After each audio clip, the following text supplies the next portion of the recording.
ಯಾರು ಸ್ಪಾನ್ ಬಗ್ಗೆ ಕೇಳಿದ್ರೆ ಅಣಬೆ ಬೀಜ ಅಲ್ಲಿಂದಾನೆ ಸ್ಟಾರ್ಟ್ ಮಾಡ್ತೀನಿ ಕ್ಲಾಸ್ನ. ಫಸ್ಟಿಗೆ ಇಲ್ಲೇನ್ ಕಾಣ್ತಿದೆಯಲ್ಲ ಚಿತ್ರದಲ್ಲಿ, ಇದನ್ನ ಅಣಬೆ ಬೀಜ ಅಂತ ಕರಿತೀವಿ. ಸ್ಪಾನ್ ಅಂತ ಇಂಗ್ಲಿಷಲ್ಲಿ ಹೇಳ್ತೀವಿ, SPAWN ಸ್ಪಾನ್ ಅಂತ. ನಿಮ್ಗೆಲ್ಲ ಟೀಚಿಂಗ್ ಮೆಟೀರಿಯಲ್ಸ್ ಮತ್ತೆ ಇದು ಸ್ಟಡಿ ಬರ್ಕೊಳ್ಳೋದಕ್ಕೆಲ್ಲ ನೋಟ್ಸು ಪೆನ್ ಕೊಟ್ಟಿದ್ದೀವಿ. ಆದರೆ ಯಾರಿಗಾದ್ರೂ ಆಸಕ್ತಿ ಇದ್ರೆ ನೋಟ್ ಡೌನ್ ಮಾಡ್ಕೊಳ್ಳಿ, ಒಳ್ಳೇದು ನಿಮಗೆ. ಸೊ ಇದು ಅಣಬೆ ಬೀಜ ನೋಡ್ಲಿಕ್ಕೆ ಈ ರೀತಿ ಇರುತ್ತೆ. ಸೊ ಯಾರಾದ್ರೂ ಗೆಸ್ ಮಾಡ್ತೀರಿ ಅಣಬೆ ಬೀಜ ಹೇಗೆ ಸಿಗುತ್ತೆ, ಅಣಬೆಯಲ್ಲಿ ಬೀಜ ಎಲ್ಲಿ ಬಿಡುತ್ತೆ ಅಂತ? ಇಲ್ಲ. ಸೊ ನಿಮಗೆ ಅಣಬೆ ಬೀಜ ಅನ್ನೋದು ಒಂದು ಕಂಪ್ಲೀಟ್ ಆಗಿ ಹೊಸ ಕಾನ್ಸೆಪ್ಟ್. ಸೊ ಅಣಬೆ ಬೀಜ ಅಂದ್ರೆ ನಿಮಗೆ ಬೇರೆ ರಾಗಿ ಬೀಜ ಆಗಿರ್ಬೋದು, ಭತ್ತದಾಗಿರ್ಬೋದು, ಆ ರೀತಿ ಸಿಗುವಂತ ಬೀಜಗಳಲ್ಲ.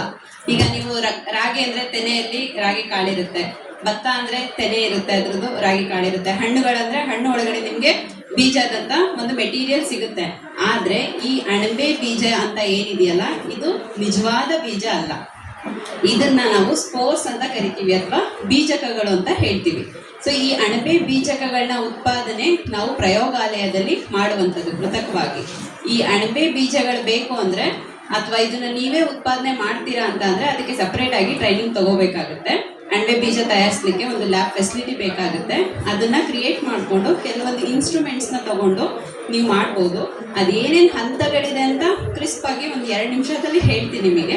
ಜಸ್ಟ್ ಒಂದು ಐಡಿಯಾ ಇರಲಿ ಯಾವ ರೀತಿ ಇರುತ್ತೆ ಅಂತ ಹೇಳ್ಬಿಟ್ಟು ನೋಡ್ಕೊಡಿ. ಅಣಬೆ ಬೀಜ ಈ ರೀತಿ ಇರುತ್ತೆ.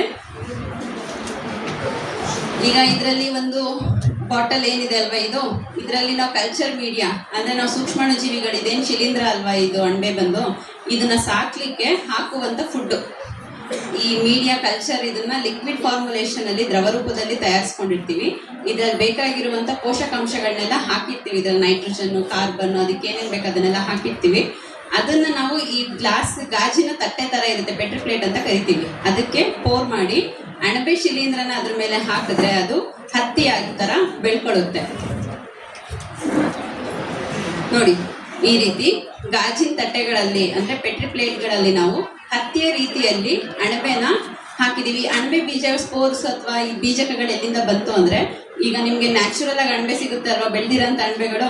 ಆ ಒಂದು ಅಣಬೆನ ತಗೊಂಡು ಬಂದು ಆ ಮೀಡಿಯಾನ ಹಾಕಿದ್ಮೇಲೆ ಅದ್ರ ಸರ್ಫೇಸ್ ಮೇಲೆ ಒಂದು ಸಣ್ಣ ಪ್ರಮಾಣದ ಅಣಬೆ ಕ್ಯಾಪ್ ಪೋರ್ಷನ್ ಏನು ತಲೆ ಭಾಗ ಇರುತ್ತಲ್ವ, ಟೊಪ್ಪಿಗೆ ಭಾಗ, ಅದ್ರ ಕೆಳಗಡೆ ಗಿಲ್ಸ್ ಅಂತ ಇರುತ್ತೆ.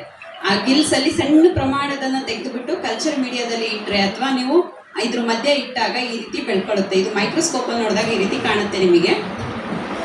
ಸೊ ನೋಡಿ ಅದಕ್ಕೆ ಏನೇನು ಕಲ್ಚರ್ ಮೀಡಿಯಾ ಅಂತ ಏನು ಹೇಳಿದೆ, ಫುಡ್ ಪ್ರಿಪೇರ್ ಮಾಡ್ಕೊಳ್ಳೋದಕ್ಕೆ ಅದಕ್ಕೆ ಏನೇನು ಬೇಕಾಗಿರೋಂಥ ಪರಿಕರಗಳು. ಇದನ್ನ ನಾವು ಪೊಟ್ಯಾಟೊ ಡೆಕ್ಸ್ಟ್ರೋಸ್ ಮೀಡಿಯಾ ಅಂತ ಹೇಳ್ತೀವಿ. ಯಾರಾದ್ರೂ BSc ಅವರು ಇದ್ರೆ ನಿಮಗೆ ಅರ್ಥ ಆಗುತ್ತೆ.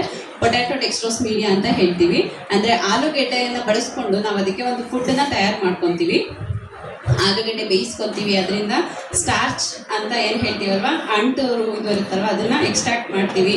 ಅದ್ರ ಮೇಲ್ಗಡೆ ಅದಕ್ಕೆ ಡೆಕ್ಸ್ಟ್ರೋಸ್ ಹಾಕ್ಬಿಟ್ಟು ಕಲ್ಚರ್ನ ಈ ಒಂದು ಆಟೋಕ್ಲೇವ್ ಅಂತ ಕರಿತೀವಿ. ನಿರ್ಜೀವೀಕರಣ ಯಂತ್ರ ಅಂತ ಹೇಳ್ತೀವಿ ಕನ್ನಡದಲ್ಲಿ. ಆಟೋಕ್ಲೇವ್ ಅಂತ ಹೇಳಿದ್ರೆ ನಿರ್ಜೀವೀಕರಣ ಯಂತ್ರ ಅಂತ. ಅಂದ್ರೆ ಯಾವುದೇ ಜೀವಿಗಳಿದ್ರೂ ಕೂಡ ಅದನ್ನ ಸಾಯಿಸ್ಲಿಕ್ಕೆ, ಅದನ್ನ ಕಿಲ್ ಮಾಡ್ಲಿಕ್ಕೆ ಯೂಸ್ ಮಾಡುವಂತ ಒಂದು ಇನ್ಸ್ಟ್ರೂಮೆಂಟ್. ನೀವು ಯಾವುದೇ ಟೈಮಲ್ಲಿ ಸ್ಟೆರಿಲೈಸೇಷನ್ ಮಾಡ್ಲಿಕ್ಕೆ ಈ ಯಂತ್ರನ ಉಪಯೋಗಿಸ್ಬೋದು. ಇದು ನಿರ್ಜೀವೀಕರಣ ಯಂತ್ರ, ಇದು ಲಕ್ಷಾಂತರ ರೂಪಾಯಿ ಆಗುತ್ತೆ. ಇದನ್ನ ನಮ್ಮ ಮನೇಲಿ ಇಲ್ಲ, ನಮ್ಮ ಮನೆ ಚಿಕ್ಕ ಮಟ್ಟದಲ್ಲಿ ಮಾಡಬೇಕು ಅಂದ್ರೆ ನೀವು ಕುಕ್ಕರ್ನ ಬಳಸ್ಬೋದು. ಕುಕ್ಕರ್ ಏನು ಪ್ರೊಸೀಜರ್ ಇದೆ ಅಲ್ವಾ, ಅದೇ ಪ್ರೊಸೀಜರ್ ಮೇಲೆ ಇದು ಕೂಡ ವರ್ಕ್ ಆಗಂತದ್ದು. ಸೇಮ್ ಪ್ರಿನ್ಸಿಪಲ್ ಮೇಲೆ ವರ್ಕ್ ಆಗುತ್ತೆ. This autoclave works on the principle of pressure cooker. So pressure ಕುಕ್ಕರಿಗೆ ಏನು ಗ್ಯಾಸ್ ಲೀಡ್ ಇರುತ್ತಲ್ವ, ಇದಕ್ಕೂ ಇರುತ್ತೆ. ನಾವು ಹೆಂಗೆ ಕ್ಲೋಸ್ ಮಾಡಿರ್ತೀವಿ ಪ್ರೆಷರ್ ರಿಲೀಸ್ ಆಗಬೇಕು ಅಂತ, ಸೇಮ್ ಅದೇ ರೀತಿ ಇದರಲ್ಲೂ ಕೂಡ ಕ್ಲೋಸ್ ಮಾಡಿಟ್ಟಾಗ ಪ್ರೆಷರ್ ರಿಲೀಸ್ ಆಗುತ್ತೆ. ಸೊ ಯಾವುದೇ ರೀತಿಯಾದಂಥ ಒಂದು ವಸ್ತುನ ನಿರ್ಜೀವೀಕರಣ ಮಾಡ್ಕೋಬೇಕು, ರೋಗಾಣು ಮುಕ್ತ ಮಾಡ್ಕೋಬೇಕು ಅಂದಾಗ ನಾವು ಈ ಯಂತ್ರನ ಬಳಸ್ತೀವಿ. ಸೊ ಆ ಮೀಡಿಯಾ ರೆಡಿ ಮಾಡಿರೋದನ್ನ ಇದ್ರೊಳಗಡೆ ಇಡ್ತೀವಿ. ಅದ್ರಲ್ಲಿ ಏನಾದರೂ ಸೂಕ್ಷ್ಮಾಣುಜೀವಿ ಇದ್ರೆ ಸತ್ತೋಗುತ್ತೆ ಎಲ್ಲ. ಅದಾದ್ಮೇಲೆ ಅದನ್ನ ತಗೊಂಡು ಬಂದು ನಾವು ಎಲ್ಲೋ ಹೊರಗಡೆ, ಇವಾಗ ನಮಗೆ ಗೊತ್ತಿದೆ ಸೂಕ್ಷ್ಮಾಣುಜೀವಿ ಅಂದ್ರೆ ಅದು ಎಲ್ಲಾ ಕಡೆ ಇರುತ್ತೆ, ಗಾಳಿಯಲ್ಲಿ ಇರುತ್ತೆ. ನಾವು ಉಸಿರಾಡುವಂತ ಗಾಳಿಯಿಂದ ಹಿಡಿದು ಪ್ರತಿ ಕಡೆ ಎಲ್ಲಾ ಕಡೆನೂ ಸೂಕ್ಷ್ಮಾಣುಜೀವಿ ಇರುತ್ತೆ. ಅದಕ್ಕೆ ಮೈಕ್ರೋ ಆರ್ಗನಿಸಮ್ಸ್ ಆರ್ ಯುಬಿಕ್ವಿಟಸ್ ಅಂತ ಹೇಳ್ತೀವಿ. ಅಂದ್ರೆ ಎಲ್ಲಾ ಕಡೆ ಇರುತ್ತೆ ಅದು ಅಂತ ಹೇಳಿ. ಅದಕ್ಕೋಸ್ಕರ ಇದು ಒಂದು ಮಷಿನ್ ಯೂಸ್ ಮಾಡ್ತೀವಿ, ಲ್ಯಾಮಿನಾರ್ ಏರ್ ಫ್ಲೋ ಅಂತ ಹೇಳ್ಬಿಟ್ಟು. ಸೊ ಇದ್ರ ಒಳಗಡೆನೆ ನಾವು ಕೆಲಸ ಮಾಡಬೇಕು ಅಣಬೆ ಬೀಜ ತಯಾರು ಮಾಡಬೇಕು ಅಂತಂದ್ರೆ. ಅದಕ್ಕೆ ರೈತರುಗಳಿಗೆ ಇದನ್ನೆಲ್ಲ ತಂದಿಟ್ಕೊಳ್ಳೋದು ಕಷ್ಟ ಆಗುತ್ತೆ. ಅಂದ್ರೆ ನೀವು ಡೈರೆಕ್ಟ್ ಆಗಿ ಯಾವುದೇ ರೀತಿಯಾದಂಥ ತೋಟಗಾರಿಕಾ ವಿಭಾಗ ಆಗಿರ್ಬೋದು, ಅಥವಾ ನೀವು ಕೃಷಿ ವಿಜ್ಞಾನ ಕೇಂದ್ರ ಆಗಿರ್ಬೋದು, ಅಥವಾ ಈ ರೀತಿ ಅಗ್ರಿಕಲ್ಚರ್ ಕಾಲೇಜಸ್ ಆಗಿರ್ಬೋದು, ನೀವು ಅಲ್ಲಿಂದ ಅಣಬೆ ಬೀಜಗಳನ್ನ ಡೈರೆಕ್ಟ್ ಆಗಿ ಪಡ್ಕೋಬಹುದು. ಜಸ್ಟ್ ನಿಮ್ಮ ನಾಲೆಡ್ಜಿಗೆ ನಾನು ಪ್ರೊಸೀಜರ್ ಹೇಳ್ತಾ ಹೋಗ್ತೀನಿ. ಸೊ ಆ ರೀತಿ ನಾವು ಅದ್ರ ಅಣಬೆನ ಸಪ್ರೇಟ್ ಮಾಡಿ ಅದು ಇದ್ರಲ್ಲಿ ಇಟ್ಬಿಟ್ಟು ಪೆಟ್ರಿ ಪ್ಲೇಟಲ್ಲಿ ಅದನ್ನ ಇನ್ಕ್ಯುಬೇಟರ್ ಅಂತ ಕರಿತೀವಿ. ಇದು 3ನೇ ಯಂತ್ರ ಬೇಕಾಗಿರೋದು, ಇನ್ಕ್ಯುಬೇಟರ್, ಮಶ್ರೂಮ್ ಸೀಡ್ಸ್ ಪ್ರೊಡಕ್ಷನ್ ಮಾಡಲಿಕ್ಕೆ. ಸೊ ಈ ಇನ್ಕ್ಯುಬೇಟರ್ಗೆ ಶಿಫ್ಟ್ ಮಾಡ್ತೀವಿ. ಇನ್ಕ್ಯುಬೇಟರ್ ಕೆಲಸ ಏನಪ್ಪಾ ಅಂದ್ರೆ ನಮಗೆ ಎಷ್ಟು ಬೇಕು ಟೆಂಪರೇಚರ್ ಅಷ್ಟು ಸೆಟ್ ಮಾಡ್ಬೋದು. ಕಡಿಮೆ ಬೇಕಾ ಜಾಸ್ತಿ ಬೇಕಾ ಅದನ್ನ ನಾವು ಇದರಲ್ಲಿ ಸೆಟ್ ಮಾಡ್ಕೋಬಹುದು. ಕಂಡೀಷನ್ ಬೇಕಾಗಿರುವಂತ ವಾತಾವರಣನ ನಿರ್ಮಾಣ ಮಾಡಿಕೊಡುತ್ತೆ ಸೂಕ್ಷ್ಮಾಣುಜೀವಿಗಳು ಬೆಳಿಲಿಕ್ಕೆ. ನೋಡಿ, ಆ ಲ್ಯಾಮಿನಾರ್ ಏರ್ ಫ್ಲೋ ಒಳಗಡೆ ಕೆಲಸ ಮಾಡ್ತಿರೋಂಥದ್ದು. ಅದರಲ್ಲಿ ಅಣಬೆನ ತೆಗೆದು ಮೀಡಿಯಾ ಒಳಗಡೆ ಹಾಕ್ತಾ ಇದ್ದಾರೆ.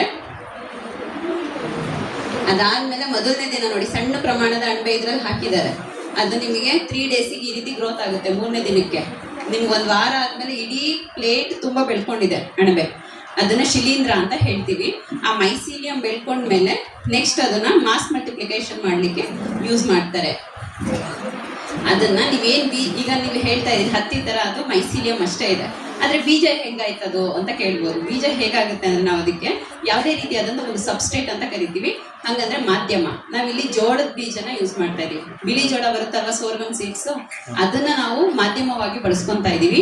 ಈ ಬಿಳಿ ಹತ್ತಿ ಏನ್ ಬೆಳೆದಿದೆಯಲ್ಲ ಅದನ್ನ ತೆಗೆದ್ಬಿಟ್ಟು ಜೋಳದ ಬೀಜದ ಮೇಲೆ ಹಾಕ್ತಿವಿ ನಾವು.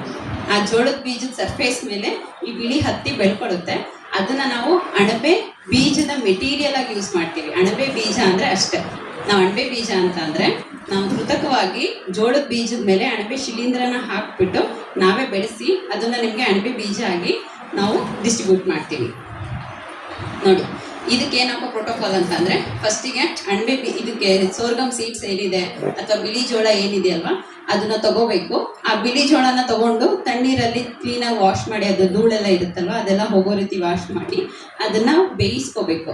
ಎಷ್ಟು ಬೇಯಿಸ್ಬೇಕು ಅಂದ್ರೆ ನೀವು ಅನ್ನ ಕುಕ್ ಮಾಡ್ತೀರಲ್ವ, ರೈಸ್ ಕುಕ್ ಮಾಡ್ಬೇಕಾದ್ರೆ ಜಸ್ಟ್ ಆ ಸೀಡ್ ಕೋಟ್ ಓಪನ್ ಆಗಕ್ಕೆ ಸ್ಟಾರ್ಟ್ ಆಗಿರುತ್ತೆ, ಅಷ್ಟು ಮಾತ್ರ ಬೇಯಿಸ್ಕೋಬೇಕು. ಆ ಸೀಡ್ ಕೋಟ್ ಓಪನ್ ಆಗ್ತಿದ್ದಂಗೆ ಅದ್ರ ಮೇಲ್ಗಡೆ ಬೀಜ ಬಾಯಿ ಬಿಡ್ತಿದೆ ಅಥವಾ ಅಕ್ಕಿ ಹೊಡಿತಿದೆ ಅಂದ ತಕ್ಷಣ ನೀವು ಅದನ್ನ ಆಫ್ ಮಾಡ್ಕೋಬೇಕು. ತೆಗೆದು ನೀರೆಲ್ಲ ಬಸ್ಬಿಟ್ಟು ಈ ರೀತಿ ಅದನ್ನ ಒಣಗಿಸ್ಕೋಬೇಕು. ಅಂದ್ರೆ ತಣ್ಣಗಿರೋ ಜಾಗದಲ್ಲಿ ಇದನ್ನ ತಣ್ಣಗಾಗೋವರೆಗೂ ನೆರಳಲ್ಲಿ ಒಣಗಾಕ್ಬೇಕು. ಸೊ ಈ ನೀರೆಲ್ಲ ಅಂಶ ಕಡಿಮೆ ಆದ್ಮೇಲೆ ಅದಕ್ಕೆ ನಾವು ಇಲ್ಲಿ 2 ಕೆಮಿಕಲ್ನ ಆ್ಯಡ್ ಮಾಡ್ತಿದ್ವಿ, ಕ್ಯಾಲ್ಸಿಯಂ ಕಾರ್ಬೋನೇಟ್ ಮತ್ತೆ ಕ್ಯಾಲ್ಸಿಯಂ ಸಲ್ಫೇಟ್.